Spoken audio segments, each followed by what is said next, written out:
देशभक्ति साबित करने का सबसे बड़ा केंद्र है। पंकज जी, नई संसद बन चुकी है, अब फीता कटने वाला है। आप अगर नया जाएंगे कपड़ा आप? पहन लेंगे तो आप जाएंगे वहाँ? चरित्र चारा बदल जाएगा। आप बताओ। शरीर थोड़ा अरे सुन तो लो, हमने पूरे विश्व में, आप भी पत्रकार हैं, कई हजारों हजार साल सैकड़ों बरस पुराना संसद भवन आज भी विश्व में है। दूसरी बात, जब संसद भवन बना तो आर्टिकल 79 का सीधा सीधा उल्लंघन किया जा रहा है।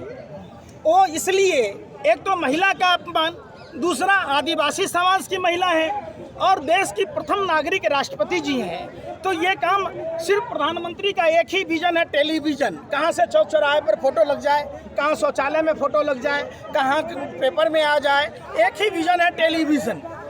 इनका कोई विजन नहीं है। अगर विजन होता तो राष्ट्रपति अरे जी का तो क्या वो सम्मान। प्रचार के भूखे हैं? आप ऐसी बातें कर रहे हैं पंकज भाई। प्रचार जी भी प्रधानमंत्री नहीं है। हाँ। जाइए, शौचालय में फोटो लगा हुआ है, मध्य प्रदेश का फोटो यहाँ लगा मिलेगा, उसमें भी थोपड़ा लगा हुआ है। राशन मिलेगा 100 रुपए का, उसमें भी 150 रुपए में झोला छप जाता है। अरे भैया, आधा % सेस ले रहे और वो आधे % का स्वच्छ भारत अभियान अपने कूड़ा गिरा के झाड़ू पकड़ के फोटो खिंचा लेते हैं। अरे तमाम लोग बदनाम कर अरे रहे हैं आप मोदी जी को। जैसे दलालों ने, सत्ता के हवसियों ने, जो गोबर को च्यवनप्राश समझकर खाने वाले पत्रकारों ने बेड़ा गर्क किया हुआ है। जो स्वच्छ भारत अभियान के नाम पर आधा % सेस लिया जा रहा है, ये लग रहा है, ये देश की मोदी का खास राजधानी- ही लग रहा है ये। हाँ, रिश्तेदार है खास है ये। ये वही पत्रकार के भाई हैं जो अमिताभ बच्चन ने हरे रंग की पालक खाई, दांत में हरे रंग की रेसे फंसी थी, अमिताभ बच्चन ने हरे रंग की पोटी की, ये मुंह लगा के अब हरा का आप तो भगवा चल रहा है। भाई सुन तो लो। हाँ। मैं कह रहा हूँ, आप ही के रजत शर्मा ने कहा था, मैं तो ये कह रहा हूँ कि आधा % सेस लिया जा रहा है हिंदुस्तान की आवाम से, और आधा % सेस स्वच्छ भारत अभियान का पैसा हमारे वाल्मीकि समाज के जो भाई हैं, जो सफाई कर्मचारी के तौर पर काम करते हैं, इसी दिल्ली में चौथा महीना हो गया। कहाँ से वो अपने बच्चों का फीस भरेंगे, कहाँ से वो अपने परिवार को चलाएंगे, कहाँ से उनके घर में राशन आएगी? तो आप उस पर चर्चा नहीं करते। अभी देख लीजिए, 60 से 70 करोड़ पैन कार्ड धारक हैं। आधार से पेन लिंक कराने का 1000 से 1200 रुपये उसले जा रहे। क्यों उसले जा रहे? हम नहीं करा रहे भाई, हम नहीं कराएंगे, हमारी मर्जी है। आप करा रहे हो अपने फायदे के लिए, तो आप शुल्क हमसे क्यों लोगे? अब तो भारत का विश्व में डंका बज रहा, अब तो खुश हो हाँ, जाइए। बज रहा है। छू रहे हैं जापान। अरे जापान ने पापुआ न्यू गिनी। अरे सुनो, अरे सुनो, बिल्ली तो यूं ही बदनाम है रास्ता काटने के लिए, आप लोग बिल्ली को भी फेल कर दिया। सुनो, प्रतिभा पाटिल जी को क्या पैर नहीं छुआ था? क्या राजीव गांधी जी के लिए अमेरिका का राष्ट्रपति छाता लेके नहीं गया था? ये तो परंपरा है, शिष्टाचार की बात है। अगर आप शिष्टाचार को भी व्यापार में बदल रहे, तो सही में मोदी जी, अमित शाह जी ने कहा था कि व्यापार तो मेरे खून में है। जैसा कि इन्होंने कोरोना काल में भी व्यापार किया था। ये व्यापार किया था जब देश की बेटियां मेडल जीत कर आई थी, फोटो खिंचा सोशल मीडिया में लिया था। हर चीज में जब आप यही बात कहोगे, आप बड़े बुजुर्गों का पैर नहीं छूते हो, आप अपने मेहमानों का आदर सत्कार नहीं करते हो। देखिए, डंका तब बजती जब देश में हर युवाओं के हाथ में रोजगार होता, हर छात्र को कॉपी कलम किताब मिलती, हर देश के किसान भाइयों की जो आय दुगुनी होने की बात थी, आय दुगुनी होती। अरे कर तो हर- रहे, कह तो रहे पकौड़ा बेको, आत्मनिर्भर बनो। अब नहीं आप बेच लोग रहे हो। बेचते। अरे सुनो ना, अरे तुम क्यों ना बेचते? खिलाओ पकौड़े अरे कर भैया, तुम क्यों ना बेचते? हम अरे पहलवानों भाई, की रिपोर्ट तो दिखाएंगे। अरे क्या दिखाओगे? झकमरा के दिखाओगे? कभी दिखाओ? तुम तो दिखाओगे पाकिस्तान में। बात होगी इंदौर की तो चले जाओगे इस्लामाबाद। बात होगी कानपुर में ब्राह्मण माँ बेटियों की हत्या किसने की? उत्तर प्रदेश की सरकार ने बुलडोजर चला के जिंदा जला दिया, तो कहोगे काबुल में देखो क्या हो रहा है। बात करें हिंदुस्तान की राजधानी में, हिंदू बेटियां, हिंदू प्रधानमंत्री, हिंदू राष्ट्रपति, हिंदू मुख्यमंत्री, हिंदू पकौड़ा खा के तो मेरा पेट भर हिंदू गया। Police commissioner, Hindu police, Hindu SP DM सब, तब हिंदू बेटियों को न्याय नहीं मिल रहा। तो देखो देखो पाकिस्तान में हिंदुओं के साथ क्या हो रहा है? पाकिस्तान में हिंदुओं का खाना नहीं मिल रहा है। अरे तो भैया, हिंदुस्तान में काजू पिस्ता बादाम की रोटी मिल रही है, रसमलाई मिल रहा है। आपको क्या है ना, इनकमिंग कॉल के भी पैसे लगने लगे मोदी जी के आने से, आपको भी सुनने का पैसा लगने लग गया है। आपको कान की बवासीर के साथ साथ मुंह का भी है। देश की समस्याओं पर बात करो ना। सुनो, पहले के राजा देश के लिए महाराजा- बड़े मुद्दे क्या हैं पंकज भाई? देश के लिए बड़े मुद्दे क्या आपके साथ? आप बता दो ईमानदारी से, आपको क्या होना पत्रकारिता का वास्ता, आपको धर्म का वास्ता, आपके माँ बाप का वास्ता। आप बताओ कि महंगाई, बेरोजगारी, बेरोजगारी, भ्रष्टाचार, हाँ। शिक्षा, स्वास्थ्य, रोटी कपड़ा मकान की बात होनी चाहिए, तो वो चर्चा क्यों नहीं करते?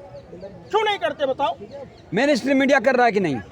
कौन मीडिया? पहले राजा महाराजा का भांड होता था, जो राजा महाराजा का गुण गाता था, डुगडुगी बजाता था। अब ये देश की मीडिया का काम वही भांड की तरह है जो राजा का गुण गाता है। जितना झुमका नहीं गिरा बरेली के बाजार में, उतना भाजपा की सरकार में मीडिया का स्तर गिर गया। वरना यही बेटियां, अगर कोई बलात्कारी मुसलमान होता, अब्दुल होता, रहमान होता, तो आप लोग सड़क पर नाक रगड़ रहे होते, जीभ से चाट रहे होते सड़क को, गली गली कुचे कुचे में। हिंदू बेटियों के साथ ऐसा हो गया, मुसलमानों ने लफ्ज़ जिहाद कर दिया, तो अब आप कहा नहीं कर रहे भाई? अगर यही बेटियां अगर पाकिस्तान की होती तब भी आप नंगा नाच रहे होते। आप लोग देखिए, कभी अर्नब गोस्वामी पर सवाल किया, जो ड्रग दो कह रहा था 5 ग्राम पर 30-30 हज़ार टन अडानी के पोर्ट पर पकड़ा गया। कभी आप लोगों ने चर्चा की कि 2000 का नोट छापने की जाली मशीन गुजरात के स्वामीनाथ मंदिर में पकड़ा गया, नोटों का जखीरा पकड़ा गया? कभी चर्चा किया? कभी आपने चर्चा किया कि गुजरात से 40,000 से अधिक महिलाएं गायब हैं, 3 महिला गायब हैं केरल से, तो केरल स्टोरी का प्रमोट कर रहे हैं आप? आपने पूछा कि गुजरात की वो महिलाएं कितनी हिंदू हैं? आपने कभी सवाल किया कि कश्मीरी पंडितों को वेतन क्यों नहीं मिल रहे? कश्मीरी पंडितों के घर पर बुलडोजर कैसे चल गए? आपने कभी पूछा कि अयोध्या में जिन लोगों की ज़मीनें छीनी गई हैं उनका क्या हुआ? आपने पूछा कि खोड़ी गांव में 40 मंदिर कैसे तोड़े गए? आपने पूछा कि बनारस में 250 से अधिक मंदिर कैसे तोड़े गए? आप नहीं पूछते। आपका सिर्फ और सिर्फ एजेंडा होता है, दुश्मन भी मेरा, दोस्त भी मेरा। भाजपा कार्यालय से जो लिफाफे आते हैं, साथ में चिट्ठी आता है, सवाल उसी पर पूछना है। आप भी रोटी खाते तो हो। यूपी में तो राम राज्य आ गया ना? राम राज्य तो आ गया। राम राज्य में क्या होता है? राम के मर्यादा के बारे में आप बता दीजिए। प्रभु श्री राम की मर्यादा आप अगर अपने जेहन में ले लेंगे तो उसी दिन आप महान हो जाएंगे। प्रभु, अरे बस सुन तो लो बेशर्मो, अरे बेशर्मो सुन लो, सत्ता के दलालो हबसियों सुन तो लो।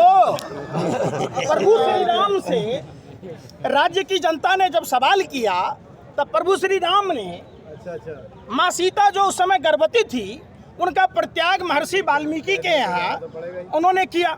अरे रामायण मत सुनाओ, काम की बात करो। कल बेशर्मो, होने वाला है। भैया सुनो, अरे बेशर्मो सुन लो, अरे सुन लो, आप गोबर को चमनप्राश समझ के खाते हो, खाते रहो। गोबर एक ऑलराउंडर पदार्थ है, जो खेत में पड़ता है खाद का काम करे, जो चूल्हे में पड़ता है तो ईंधन का काम करता है, और खेत जब दिमाग में पड़ता है तो इन जैसे अंधभक्त पत्रकार पैदा हो जाते हैं। आपने बात की ना, जब आपने कहा राम राज्य की बात की, राम राज्य में जनता की बात सुनी जाती थी, तो जनता तो दूर की बात है, देश की वो बेटियां, जिन बेटियों ने भारत का सर गर्व से ऊंचा किया, जिन्होंने तिरंगे को सम्मान दिलाया, जिसने हम भारतीय 143 करोड़ भारतीयों का सर पूरे विश्व में ऊंचा किया, डंका बजाया, तो उसके लिए इंसाफ नहीं होना चाहिए? उसके लिए एफआईआर दर्ज नहीं होना चाहिए? उसके लिए ब्रजभूषण सिंह जैसे आरोपी, जिसके दाऊद के साथ संबंध थे, जो तिहाड़ जेल में बंद था, क्या उस पर सजा नहीं होना चाहिए? हैं? सवाल ही नहीं पूछते। लाल लाल हो गया। देखिए, प्रभु श्री राम और कृष्ण भारत की कनकन में है। राम अपनी मर्यादा के लिए जाने जाते हैं, कृष्ण अपने न्याय के लिए जाने जाते हैं, और हनुमान जी दुख से निवारने के लिए जाने जाते हैं। लेकिन बड़े दुख के साथ कहना पड़ रहा है कि भारतीय जनता पार्टी और आरएसएस के लोग सभी भगवानों को आतंक का पर्याय बना दिया। अभी तेलंगाना में देख लीजिए, एक गर्भवती महिला को लोग मार रहे, जय श्री राम जय श्री राम। अरे भैया, प्रभु श्री राम पोषक हैं, पालनहार हैं, वो जिंदगी देते हैं, वो नफरत की बात नहीं कहते, वो हिंसा की बात नहीं कहते। आपको याद होगा, काफी दिनों तक रामेश्वर के तट पर रामचंद्र जी अपने भाई लक्ष्मण के समेत पूरी सेना के साथ डटे रहे कि शायद रावण मान जाएगा। जब नहीं माना तब शस्त्र उठाया। तो ये क्यों नहीं मान रहे भाई? बताओ आप सवाल नहीं पूछते। ब्रजभूषण जो है वो 5 जून को बहुत बड़ी रैली करने वाले हैं, जिसमें लाखों की संख्या में संत आएंगे। कौन से संत आएंगे? संत मतलब क्या होता है, आप हमको बता दीजिए। संत महात्मा। अरे भाई, संत महात्मा तो रावण भी संत हो गया क्या? काले ने भी, राक्षस ने भी भगवा वस्त्र पहन लिया तो संत हो गया क्या?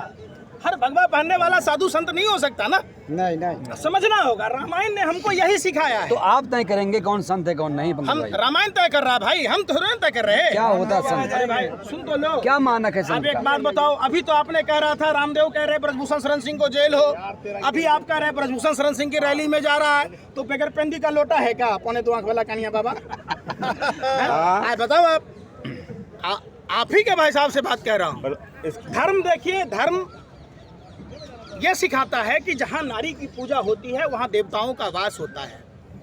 नवरात्र हो या कोई भी पर्व हो, हमारे यहाँ लड़कियों को पूजने की परंपरा है। मतलब लड़की मतलब देवी, समझो। और जहाँ देवी की पूजा होती हो, जिनके हम कोख में जन्म लेते हैं, जिनका हम दूध पीते हैं, जो हमारे सृष्टि के सब कुछ हैं, हम उसके साथ अगर अन्याय करते तो निश्चित तौर पर हम इंसान नहीं जानवर हैं। कह रहे हैं कि खालिस्तानी समर्थन की तरफ जा रहा है ये आंदोलन। ब्रजभूषण सिंह ने कहा भी ताज़ा बयान है। उनको पकड़ाइए। ब्रजभूषण शरण सिंह से पूछो, 2 कौड़ी के लुच्चे लफंगे के पास में जाने का आपको, तिहारी के पास में, दाऊद के आदमी के पास में समय है? कभी आप सवाल पूछा धर्म की रक्षा किसने की? सिख कम्युनिटी ने। आज भी जितना सिख समाज धर्म के पालन की बात करता है, धर्म है क्या? धर्म सभ्यता है, संस्कृति है। धर्म जीवन जीने की कला सिखाता है। अगर सीखना है तो ब्रजभूषण शरण सिंह समेत तमाम लोगों को कह दीजिए कि गुरुद्वारों में जाओ, और आपके आला जो हैं नरेंद्र मोदी जी वो बराबर जाते हैं, लेकिन अपने नहीं लेते। सीखिए, आपको सीखने की जरूरत है। आप हर किसी को गाली दे रहे हैं। आपने जिसको पालन किसान भाइयों को भगवान कहा था, उसको भी शैतान कहा। तो ये तो आपकी परिपाटी है, मुंह में राम बगल में छुरी। तो आप करते रहिए, उससे कोई फर्क नहीं पड़ता। आपने देश के पालनहार अन्नदाता किसान भाइयों को बदनाम करते रहे, लास्ट में माफ़ी मांगना पड़ा, फिर माफ़ी मांगनी पड़ेगी। ये चूंकि रोटी का सवाल था, अब ये बेटी का सवाल है। कल क्या होगा? कल क्या होगा? होगा वही जो मंजूर खुदा होगा। क्या प्लानिंग है आप लोगों की? भाई हमारी क्या प्लानिंग है? हम तो सत्य और अहिंसा के रास्ते पर चलने वाले, गांधी और बुद्ध के देश में रहने वाले लोग हैं। हम तो ऐसे ही शांतिपूर्वक रहेंगे। कल प्रोटेस्ट में जाएंगे आप? नहीं संसद में? क्यों नहीं जाएंगे? आप क्या करेंगे? आप भी जाएंगे क्या? जाना गुनाह है? अरे भाई पूछ रहा हूँ, प्रोटेस्ट करना कोई गुनाह है? सिक्योरिटी बहुत है इसीलिए पूछ रहे हैं। भाई सिक्योरिटी है तो सिक्योरिटी अपना काम करेगी। हमारा फंडामेंटल राइट है, हम उस चीज़ का पालन करेंगे और हम उसी अधिकार के तहत अपने देश की बेटियों के मान स्वाभिमान की, ये बेटियां कोई हरियाणा की नहीं है, ये कोई जाट समुदाय की बेटियां नहीं है, ये पूरे देश की बेटियां हैं।